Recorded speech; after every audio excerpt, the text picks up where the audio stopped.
start with school culture.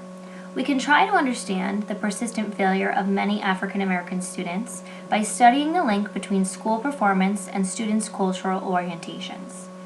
The first link is the idea that there are cultural incompatibilities. In other words, different groups of people come to the table with their own diverse values and beliefs. The second link is that white middle-class families and African American working class and poor families have different cultures. The third link is that schools have their own cultures and that the white middle-class one is the culture that has been hardwired into public education. The current school system is predominantly characterized by a white middle-class culture. The fourth link emphasizes the fact that there is often a disconnect between students who come from different cultural backgrounds in the traditional school setting. The result is that schools, families, and students face challenges with communication due to the differences between the two cultures. Data supports that Black and white people have cultures that contradict one another. This suggests that education systems fail to identify that students who are African American have different norms and conventions than whites. Therefore, the majority of Black children's primary value systems are not reflected in schools. The fifth link is the fact that in general, students are expected to adjust in order to fit the molds of the school, rather than adapt the school structures to the children. Therefore, students are forced to adhere to the majority culture in terms of behaviors and expectations, even when these norms are not made clear for students. A great deal of the achievement gap is attributed to the fact that there is a rift between a child's own culture and the majority culture that is most valued in schools.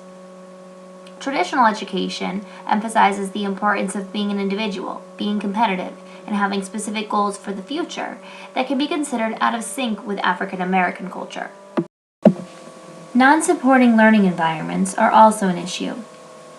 African American students are more likely to report that they feel unsafe in their schools and that their learning is disrupted by other students.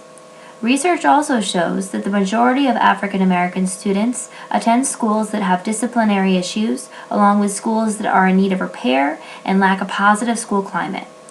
Therefore, African Americans are disadvantaged, as research shows that they seem to attend schools that are simply not up to par with other schools. Additionally, African American students are subjected to disciplinary actions that are stricter than whites are. For example, there are a greater percentage of African American children who are either expelled or suspended from school compared to white students. When a Black student is identified as the student who misbehaved, it seems quite possible that the transgression is evaluated with reference not only to the individual child, but to the race, sex, and class groups to which the student belongs. For Black males, the outcome can be alarmingly discriminatory. Research shows that on average, African American students and low-income students attend schools that are not as conducive to learning. For instance, there could be problems occurring within the school walls, as well as near the school, that could negatively impact the ability for students to learn and reach their fullest potential. For example, Black children are over 5 times more likely than white children to encounter at least some bad conditions near school. Children from families in poverty, especially in urban areas, are considerably more likely to attend schools located in neighborhoods with problems.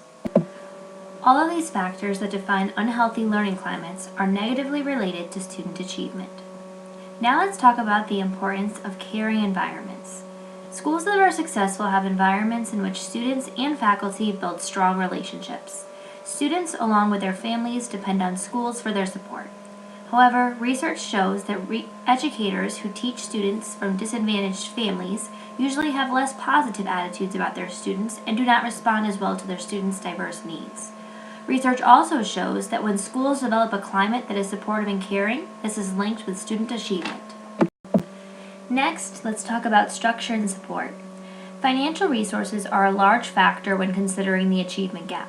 Evidence supports that schools that are located in high poverty areas receive fewer resources compared to schools that are located in lower poverty areas. Evidence also supports that schools that have a significant number of white students enrolled receive more resources that elicit student achievement. More funds must be provided to schools in lower income communities in order to make progress in regards to closing the achievement gap. These These inequalities found between districts are largely due to the fact that funding is tied to property taxes. Not only are there funding disparities between districts, but between states as well. Chubb and Lovelace reported in the 1995-1996 school year, New Jersey spent $9,090 per student, while Mississippi only spent $4,900 per student.